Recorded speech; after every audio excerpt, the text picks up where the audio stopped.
That's a good question, you know. I actually haven't asked him that.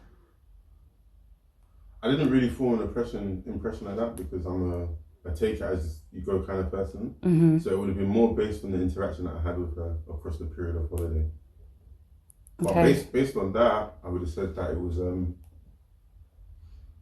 what was my impression of Tolu based on my interaction with her across the holiday? It was chill. Like she was an easygoing person. She wasn't too forward, and don't kill me or don't cancel me. But I can't be cancelled because I'm not on socials. She wasn't quote unquote like that black girl kind of vibe. She was quite open and respectful in that respect. So let's go back to that. What's black girl kind of vibe? What does that mean Like to typically you? or stereotypically speaking, like just Okay. a high, loud, and I don't think I give off that typical black boy kind of vibe. Like look at me, da da da da da. I'm more of a kind of quiet person sitting in the background. So Sure. yeah. I feel like for me it's the opposite because obviously, as you know, I was on my Miss Independent vibe at that period, and I was like, fuck boys, I don't want nothing to do with them. And we have a mutual friend called Hannah, and on the holiday she was like, oh, like this is my friend T, like you should, you know, da da da da. So I feel like she already kind of put that thought in my head, like, oh, this is someone you should pursue or whatever. So, but outside of that, my initial, he just seemed quite quiet. He was just chilled, tall, black guy that was just there. We kind of went to the same club, so I'll see him spontaneously. What, on holiday? Yeah, we didn't go everywhere together. Like, Okay. we left and did our own thing as like separate groups, but I'd see him occasionally on the holiday and just thought, yeah, it's just chilled.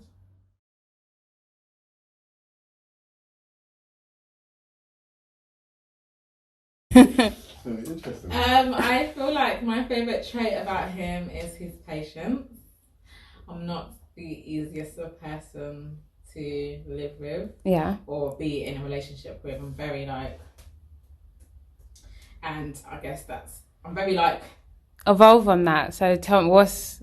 No, I'm very like particular in certain things that I just like done a certain way, or like when we're planning for stuff, we're going on holiday, we've got something coming up, I'm very like, okay, let's do X, Y, and Z. I'm very much the planner, whereas T's a lot more laid back and he's just go with the flow and I'll just do it as and when or whatever. So we're very much opposite in that, and I think I very much tend to get frustrated with him. Yeah. And I don't mind showing my frustrations. So I think he's very patient, he's kind, and he's very generous as well. He's got a very big heart, he's not selfish, and if it's within his remit to help you, he definitely will. So I think those are like the three traits that I very much love about him. I would say my favourite trait, and it's mad because it's kind of like a yin and yang kind of thing. Whereas I'm quite patient, my favourite trait about Tolu, as much as it gets onto me, is her aggressiveness in the sense of she's very driven, she powers forward, she knows what she wants, she goes for what she wants, and that's one thing that's very attractive about her. It's like, even if I'm slacking or lacking in some areas, she'll still power through, and more times she powers through so strong that it's for the both of us, not just herself. That's something that I really do love about her. I love that. Anything else? Yeah, she has spurts of like of kind. Not let me not say kindness because she is kind, but she has spurts of she'll do anything. So like, whereas I would probably be like, oh, do you want a drink? Or I'm going to get a drink. She might not say that, but then randomly she'll come in with a drink just ready. And sometimes those are the kind of things that I like. Obviously, you can't give people what they want all the time. Yeah. You have to give it in drips and drabs, like use it like treats and stuff like that. So yeah, she's well versed at that. So I'll say something that I think I told Tolu when we came for her birthday, and you called and you was like, oh, I was gonna order you guys food. It's little gestures like that really go a very long way. Yeah. And I'm sure it's probably really natural to you because it's just yourself, but people aren't like that. Yeah. And so I was just like, wow, this is beautiful because it's literally just in your DNA. So I really love that. Okay.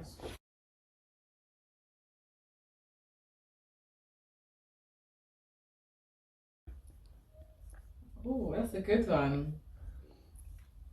I have one, but it was a funny moment for me. But I don't know. I don't know if I could class it my most shared. I wouldn't class it my most shared memorable moment because I'm sure we're gonna have better moments in that to come. So far. Yeah, but so far for me, it would have been when we went to New York and was in a helicopter. Yeah. She was just dying, and I was so I'm never not going shocked, but I was so again. kind of thrown off by how thrown off she was. So we're getting a cab down to the place. It's by this it's like off the motorway, but it's by the River Hudson. Yeah, by the River Hudson, and we've got to the helicopter, and a couple of people haven't turned up. And obviously they've asked for our weights before so they can balance the helicopter seating because... That was already like... Threw you off. Yeah. So we've got there's another couple and there's us basically on the flyer. And he's basically put us each in 4 corners. So I'm sitting next to Tolu, she's to my left. We've got in the helicopter, everything was fine. We've got up and it was, I guess it was towards going down the Hudson River itself alongside New York and New Jersey, coming up towards the Statue of Liberty.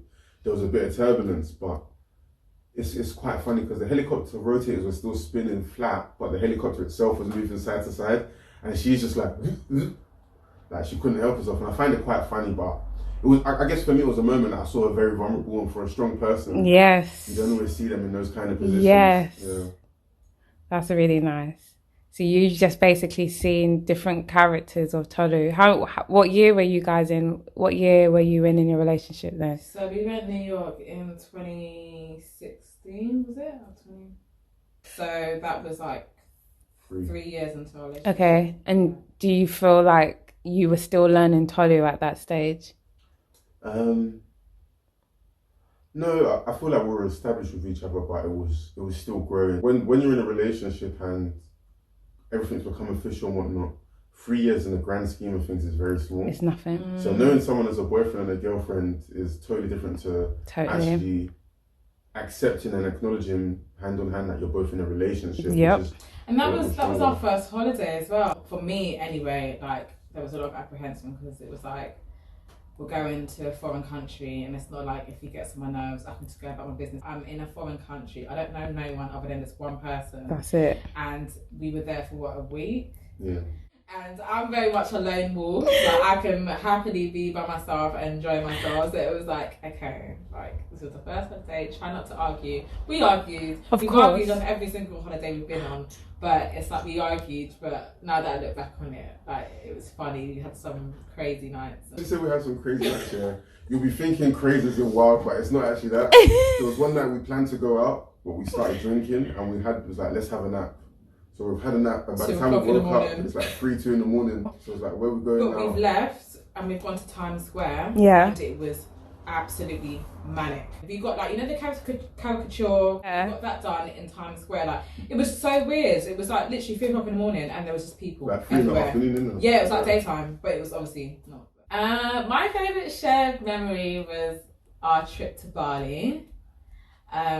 Because that's the furthest we've ever travelled together. And I think out of all the places where we've been, that's like one destination where we know guaranteed like 110%. Obviously New York as well, but guaranteed like we're going back to Bali. I think it was a really, really good trip. And for me personally, I've never like put T in a situation where he has to feel jealous of me, like talking to any other girl or whatever.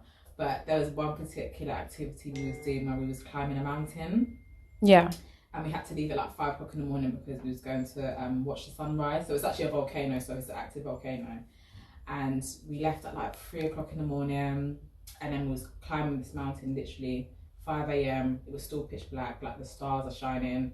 Everyone had to use like their torches. I thought it was going to be like, the way it was sold to me was that it's going to be like a nice stroll. All we needed was a camera crew. This is Bear Grylls. Like, we were literally climbing. Oh my goodness. People falling down. Like, we were literally climbing the volcano. Like, it was so mad. Do you know what's mad? One thing I remember about that, so when we was at the bottom of the volcano, we've looked up and I was like, look at all the stars. It wasn't stars, it was torches. I left 2 hours earlier before us and they were basically already at the top. It wasn't stars. It was people. I was like, is that where we're going? And I had on white Air Forces that I'd never worn before. But anyway, as I was saying, that was probably like my best memory because we climbed up and it was fine. Again, we was arguing going up the hill because it was intense. I'm sweating. My legs aren't my legs. You've got wider legs. You're taller than me. Like how you're able to climb this on the same. But it's in these moments where you see the strengths in each other. Oh, so he's just like, come on, you can do it. One thing about I would say is that even though like he was like, come on, it was very much he was in front. Yeah. He's waiting for me. Got the light on. Like exactly. So it was like it was him being like the gentleman and trying to help me. But again, it was like pressure for me to kind of like make sure like I'm up to speed as well. And like we got all the scenery and we saw the sunrise and we had like some really nice photos. Honestly, we were above the clouds. Like it was just amazing. It was so like it's very picturesque and it's a moment that will stay in my memory. Like I'll never do it again, but I'll always advise people to go to it. To go and do it. Honestly, it's like a bucket list thing to do.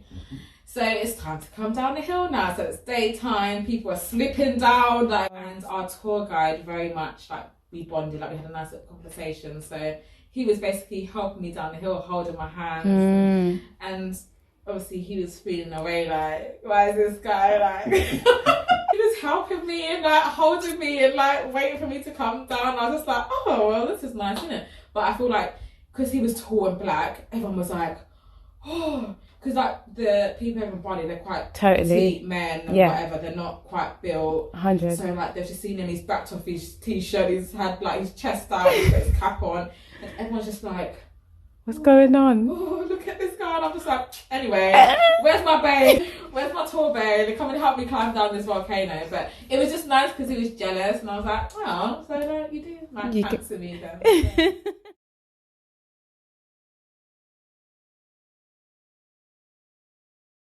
Yeah, it's changed me in the sense of, I think when I first got with Tolu, I was very much plug and play, like plug in, plug out. When I'm with you, I'm here, when I'm not. And I wouldn't really much think about her in respect of actions I would make for myself. But now, as time has gone along as well, I've come to understand the importance of having her in my life, and the decisions I have to make are not just for myself, they're also for her as well. And I've been quite selfish in that in the past on more than one occasion, and now it's got to the point whereby 8 out of 10 times I'm angry at her because if I'm calling her and she's not picking up her phone, I'm calling because I want her blessing, or like I've made a decision. I'm just like, does this make sense to you? Like I want to okay it within our union kind of thing.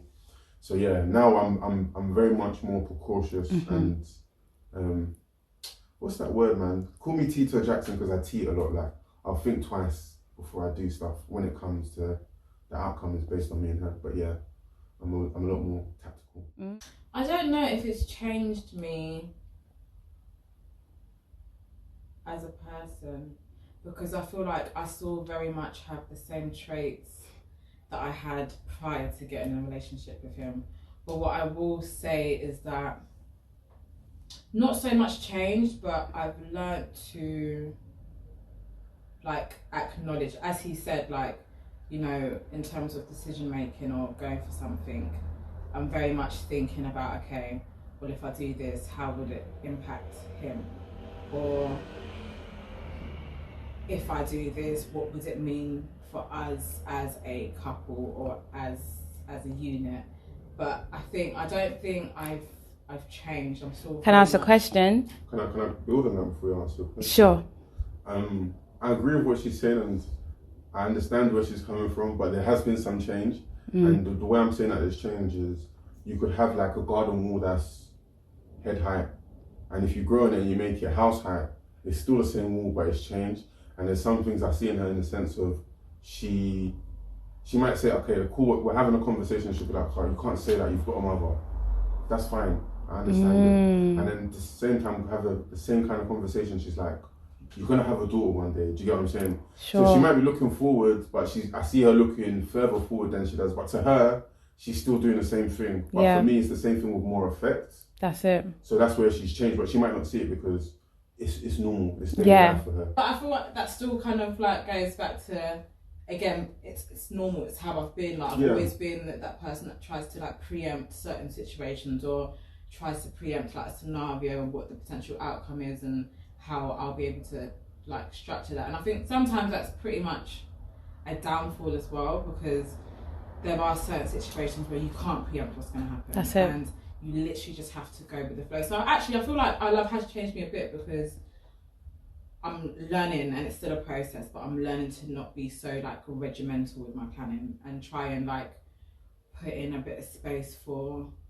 TBC. Exactly. And what could happen, rather than saying, okay, look, I need to be earning this, or I've got to be on this, or I've got to go here, and we've got to go there, and I've got to get this car, and I've got to buy this house, and we've got to be this age by the time we do X, Y, and Z. You know, 16, I would have told you at 25, I would have had a 4-bedroom house, driving a Range Rover with 2 kids. I have none of the above. Do you know what I mean? But I'm very much okay with that because the situation that we're in now is still a work in progress, and I know what our capabilities are and what we're pushing towards. So it's, again, I think that's part of the learning that I've got out of this relationship, is just kind That's of like, it. Do you call T for advice on anything? It could be career, it could be something small like, should I get red onions or white onions? Do you know what I mean? I think, no, not so much like career, because we're in completely different fields and we're in completely different like spaces in terms of career. But I think like financially, like investing and all of that jazz, I think I tend to like go to him and ask him. And I think obviously this COVID pandemic and whatnot, I've been more inclined to like putting more money into investing in certain things, and I think that's very much off the back of him like pushing or like suggestion that I do it. Yeah. So I think I definitely go to you in terms of like investing, financial advice, and there are some things I've come to you and ask you about, just general life things. Yeah. Like, okay, what do you think? I mean, 9 times out of 10 my decision's already made, but it's just nice to just understand whether I've made the right decision, or if there's justification behind my decision. Yeah. And I think he's a lot more level-headed than me. I'm very much, I react off of emotion. So a bit more impulsive. I'm very much do it now. Very barky, whereas he's a lot more like, calm down, take a chill pill, babe. I have changed actually. I'm learning to be a lot more chilled. I think he's definitely instilled a level of calmness in me that I didn't have. So basically, if we like full circle, I've got one more question, but he was just like yin and yang, innit? Do you know what I mean? We're very much opposites, but it works. However it does, but it works. Like, it's called balance. Long, and by the grace of God, like, you know, it lasts for That's so nice. Years to come.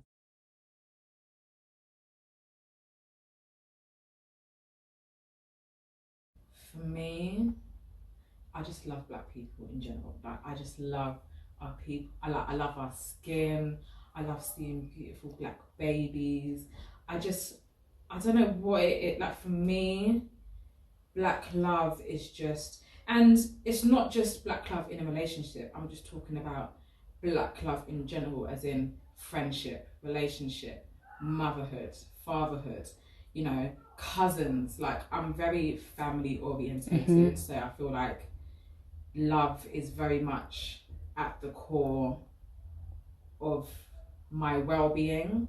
Love is very much black love is very much connected with my mental as well. I feel like I see my cousins on a weekly basis. I see my family, like my nieces, my nephews, my sisters. Like, I have to see at least one family member at least once a week. And for some people that might just be like, oh, you just went to go and see them, but for me that's an expression of love. That's an expression of me saying that I need to see you, or how. And when I go there, it's, how are you, how have you been? I see my niece, so what's the latest gossip in school? That's like, it. do you know what I mean? Like, communication, that's my kind of like love language, one of your love languages to a certain extent. I know sometimes people say that, you know, I'm very like standoffish, or I don't know or whatever. But when I'm in the mood and it's happy, communication is very much my love language.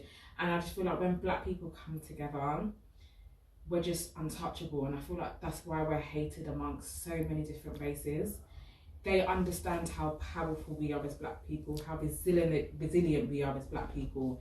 And it's such a shame because, you know, growing up in London, even from school, like knife crime, gun crime has just always been present throughout my whole childhood development, from, let's say, secondary school up until today. Like, it's still going on now.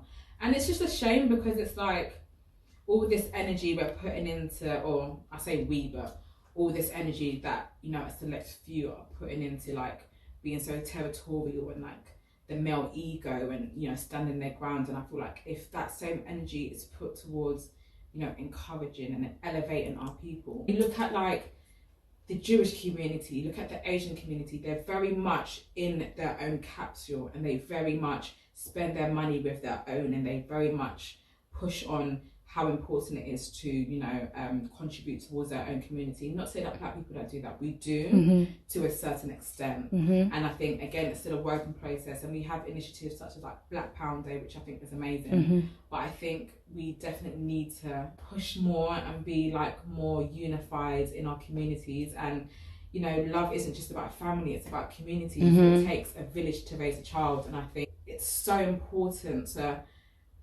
to raise our children in like a wider community. I think that is the key thing for me, community. And I feel like I've just gone off on a tangent then. I think it's perfect. So Black love means community Black to love, you. yeah, for me, Black love is community. Yeah. And it's community with your family, community with your friends, community with your extended people, even people that you don't know. I just feel like as Black people, we just need to come together and elevate and push and love one another, regardless of our shades. Again, and I think the colorism aspect within the Black community as well, it's like you're too light, you don't really understand the struggle. This is it. Not dark enough to understand.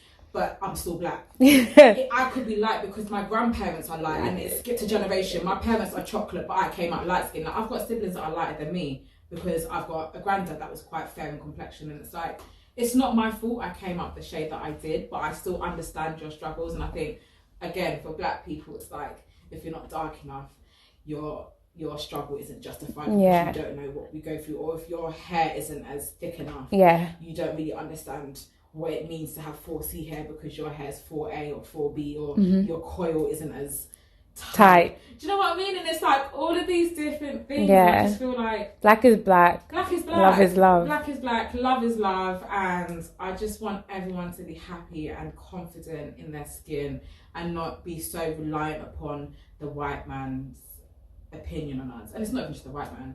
Whatever race, you know, I think Black people very much still, to a certain extent, hold a certain regard of what the other race's opinion is of us. And for me personally, I couldn't care less. It doesn't mean nothing to me because I'm very much secure in myself. I love my complexion, I love my hair, I love my, like, there's nothing really about me in terms of like complexion that I'd be like, oh, I feel down, or I don't feel accepted. You know, all my friends are Black. We all have that same level of understanding. We all go through the same thing. So for me, I'm very much secure and positive in my current state. And I just pray that, you know, when we get married and we have our kids, you know, we tell our children how much they're loved and how beautiful their skin is, and that they grow up into this community knowing who they are and not so reliant upon what someone else's opinion is. Perfect. But yeah, community and love. That is my emphasis on Black love. Yeah, like pretty much what she said, isn't it? But to be honest, I think it's just, as a man as well, especially it's acknowledging other men, you know, it's like showing that common respect. Like as Black people, we will stare down each other a lot. But it's just, it takes a second to say, what's up, King, or how you doing, how you are. Do you get what I mean? And I think a lot of the older generation will respect the younger generation for acknowledging each other like that. And yeah, it's just being open, really. Like there's, like you said, like maybe colorism is not a thing amongst Black males, but Black is Black, innit? Do you get what I mean? And we have to look out for each other. Sitting down, like I will randomly go to the park, sit down and be approached by Black people just wanting to talk, and that's how we find out about each other as well. You know, it's kind of like a spider web, man. Because the moment you start spreading yourself out there, you'll reach a lot more people, and the more open you become to speak to one person, you'll become to speaking to other people. And in regards to the younger people, if you're open to speak to older people, when you see a younger person, you'll see them more as another person as opposed to a threat. That's it. And it should never be a threat. It should never ever be a threat. Like, especially when people are like, oh yeah, like, I don't know, I'm 6 foot something plus, so all the time I get, oh, you look aggressive. After someone's finished speaking to me, like, you're the biggest friendly person I've ever You're like met. the most opposite of aggressive. You get what I mean? You'll But be sitting stereotype down, is- like it was my nephew's birthday last week, and we went to Cardiff. He was in the corner chatting to a granddad for like an hour and a half. This is it. I was literally like, "Where's my fiance?" Yeah. He was in the corner chatting to a granddad who was telling him about what country was it? Was it Caribbean? What Yeah, country was he's he from? from Grenada, and he's just So he was talking about London what they're and coming to the UK and moving and going from here to there, and it's like, again, obviously, I feel like perspectives of a man and a woman are also very different as well. And as you said, you know, talking to other men as well and being open to having that communication and just I love that. I feel like that's because I feel like with women it's a lot easier just to like chit chat and have a little chit chat in the toilet Do you know at the what I mean? race. It's effortless. Yeah. I feel like with men again, it's like that level of like standoffish. Yeah. It's kind of stepping out of that kind of male ego, bravado. Yeah, exactly that. And I feel like again that also plays into like mental health and like talking to men, and like again suicide's more common amongst men than it is against women. So I think just black men being able to come together and just talk and have that discussion is equally just as important as anything else in terms of like love within the black community. But so black love for you is being able to be open and have discussions with other black men and women. Yeah, women as well. Yeah. I must stress on that. Like, I've got a couple of female friends who I'll talk openly with, and I think as a male and as a female as well, you should be able to have that counterpart friend who you can be like, I did this, or this is my thinking. Is it a positive move, or how would you perceive it from a female perspective or a male perspective? Like, it's always good to have them kind of conversations, because sometimes I might have a friend tell me, "Oh, I'm doing this, that." I'm just like, I'll be honest with you, as a guy, my head is telling me this straight away. Yeah. So you have to kind of watch the way you're stepping. And the same thing with females, she might be like, as a woman, be careful what you say to a woman or X, Y, and Z. See, that's a bit sad because I feel like I don't have like a male friend. I feel like once I've got into a relationship with him, I just cut off all my communication with him. Because the communications that I was having with those guys were alluding to so it wasn't like just a strictly platonic. But now you can say it like we're not dead yet. There's so much room for you to make these friends. Yeah, do you know what I mean? Yeah, so I feel and it will come from a natural place now. Yeah, so I think I definitely need to kind of like get male platonic friendships again, as you mentioned, like just having that conversation with a guy and be like, oh, X, Y, Z happened. Just having that male perspective outside of like my fiance. Yeah. Just being honest and saying like, no, you're moving mad or X, Y, and Z. And I think, that'd be really like beneficial for me. Or like, would be I think it's healthy for a relationship in respect of, and just a disclosure, she knows, or she met the female friends that I knew. Yeah. What was nice about it is that she met them on her own accord. In your relationship, I think it's good to have that kind of person that you can, because if we were ever arguing or something and she felt safe enough, she's like, look, go ask your friend, like, I'm not, you think I'm trying to be nice to you? Totally. Go ask your friend. You're so right. Yeah. And I think it's like, once again with the men stuff and whatnot, like having pressure, the only way to get around the pressure is to spread it. You can't deal with everything at once. That's it. So you need to be able to lean out, ask this friend, That's it. ask that friend, X, Y, and Z. But yeah.